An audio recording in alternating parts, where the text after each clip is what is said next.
talking sway bar disconnects on the Jeep today, and what makes sway bar disconnects actually kind of cool is that if you're on the trail and you need your sway bars disconnected so you have a little bit more articulation, you can just pull out 2 pins, pull out the sway bars, put them in your car or whatever, chuck them in the Jeep, and then you'll have full articulation. And then right as you're ready to get back on the road on the highway, slap the sway bar linkages back on and you're ready to go. So you guys may remember a poll that I took a few months ago. It feels like now, maybe it was a few weeks ago, but I'll put it up right here. And you guys voted on which kind of sway bar disconnects I'm going to get. So I listened and I went ahead and got the JKS manufacturing quick disconnects. Now, funny story actually, I lost a lot of footage of it. This video was supposed to come out weeks ago. And see, came with some bolts. I bought this off eBay. This stuff right here, and it was missing hardware, so I couldn't do that, so I had to order this quicker disconnect kit, which is actually better. Then I had to wait for this for a long time in the mail, but altogether I got this for around $80, and brand new it's like $160, so it was worth the wait. Today, quick install, we're gonna get these on the Jeep. As of now, I haven't had sway bars connected for a while now. It's a little sketchy sometimes, but I just have my sway bar zip tied up to my coil springs on both sides. So this whole video you're gonna see my ugly ass in a beanie and a sweater and some sweats. But I don't know if you guys can see on camera, but it's like kinda snowing. So how you remove these stock ones, remember I lost some footage, so you just get a 17mm wrench and a ratchet, and you just unscrew it from there, and then from the sway bar. It's the same on both sides. It's a little complicated on this side because, as you guys can see, where the steering stabilizer shock is, it kind of runs in, and it's a little hard to get the bolts out. So I have everything organized out as a driver's side and a passenger side. So I have all the pins here, and this is pretty much how the layout should be. These top ones should be exactly the same, and there's 2 different bottom ones. This bottom one goes on the passenger side because, like I said before, that steering stabilizer gets in the way. So if it was a full length, it would get in the way, and you wouldn't be able to disconnect your linkage. 2 washers per should go pretty much on one side of the nut and on the other side of the disconnect. And then these washers go on the top, so they're like rubber washers. And to install, I should need an Allen key to hold the pin straight as I tighten down these nylon locking bolts. 3/5 sockets. I have a deep socket and a kind of a shallow one, as well as I need a ratchet.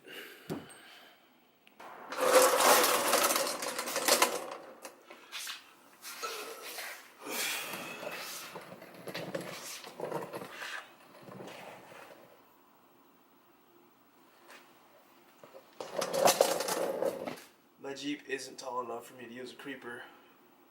Today we're going bare ground.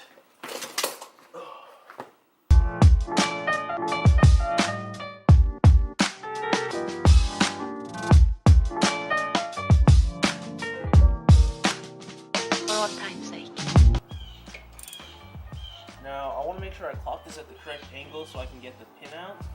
So for now, I'm just going to leave this kind of at this angle right here. It should be fine. I'm not going to tie anything up until I get the actual stuff in there.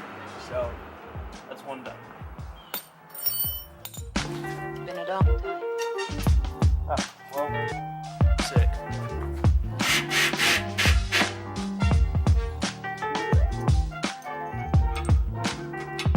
Some of the old songs.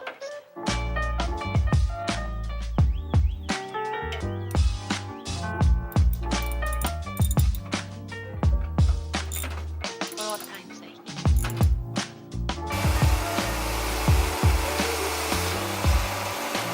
So I just turned the wheel a little bit, or I actually went full lock just to make it easier to reach, and also for you guys so you guys can see better. I'm not going to use the washers because when I put the washers on, there really wasn't enough thread left over. The washers did come with the bolts though, so if you are using the bolts to connect and you don't have the quicker disconnects, then I suggest using the washers with the bolts. But if you're just going to use the quicker disconnects, just use this, because there's not going to be enough thread, enough safe thread to keep these on.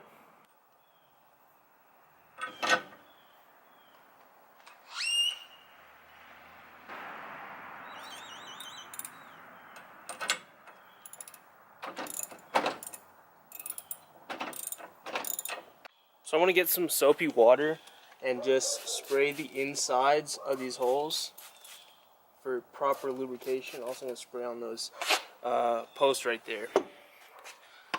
So now I have to figure out the height of the disconnect, because it is adjustable. So all we do is just slide this on, and then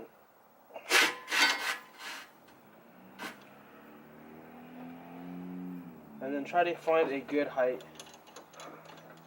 So you can just unscrew the top like this and find a good angle. So you can go a little bit higher.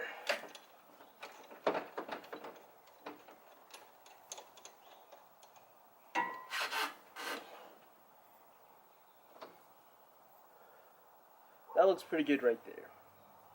So now I'm going to take this off and then measure the other side and then make sure they're the same. So how you lock these in place is you get this locking nut right here and you just tighten it down.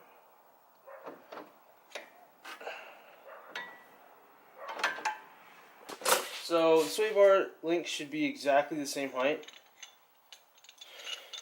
So I'm just going to kind of go and then just make sure the same height. It's actually pretty simple. Fairly simple.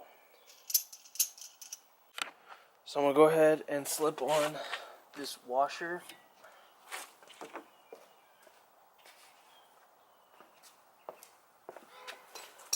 And then slide on my quick disconnect.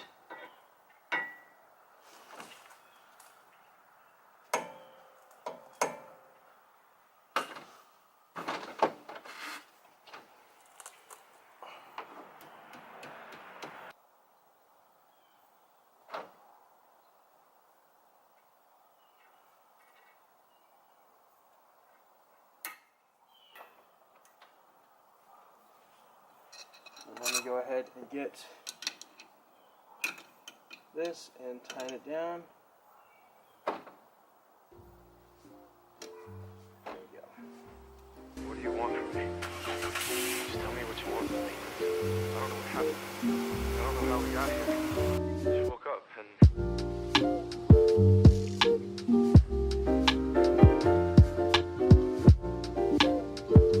So now I have those installed. I want to take this out for a quick ride just to see how it rides. If I need to rise or lower the disconnects, make sure they don't interfere with the springs or anything.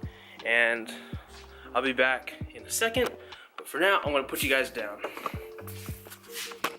Alright guys, so I went for a test drive and it was actually really good. No rubbing, no issues. So now I'm going to come back and tighten up all these things. I think that one on the bottom needs to be clocked a little bit so it's up and down, and so does this one. This one's gets a little annoying when you try to pull it out because you run into the springs. And then on the other side, they're pretty much okay. You can't see it because there's a tire in the way, but they're okay, so I need to take them off. Also, I need to grease them up and then put them in for the final time. I greased this one up already. Now it's time to grease this one. So basically you just take off the, you just take off this piece right here, and then you just push this onto the Zerk fitting, right? Just like that. Alright, I don't know if you guys could see that, but now there's grease in the fitting and throughout the linkage. So the Zerk fitting is fitting up right here, and it kind of fills all this with grease. And just kind of go around and rotate this so it's nice and smooth. You don't want the rubber to catch on the metal because it will cut without any grease. It's a little messy. Could have went with a little bit less grease, but the more the merrier, I guess. I want to show you guys how the pins work. So the pins, they're locking pins. So you flip it out and it stays, and then once you're done, you can just flip it down. That kind of hurt. And there's 4 of them.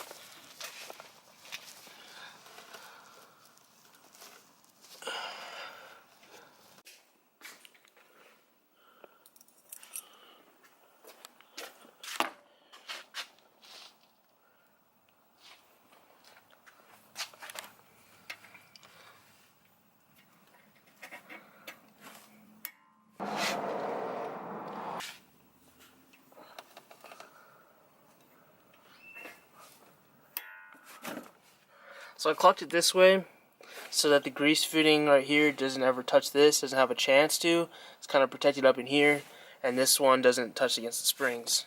So there's also a big rust spot here, so I'm going to sand this off and paint it. This is actually where my tires used to rub before I had those wheel spacers put on. So I'm just going to quickly sand this off and then spray paint it black. I don't know what happened.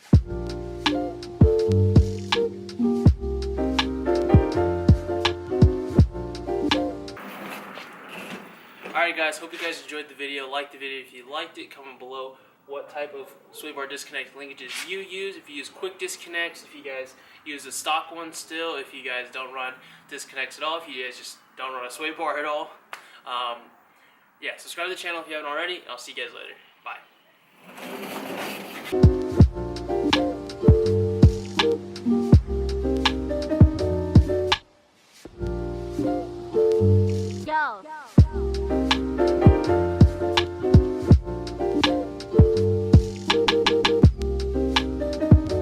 I don't know what happened.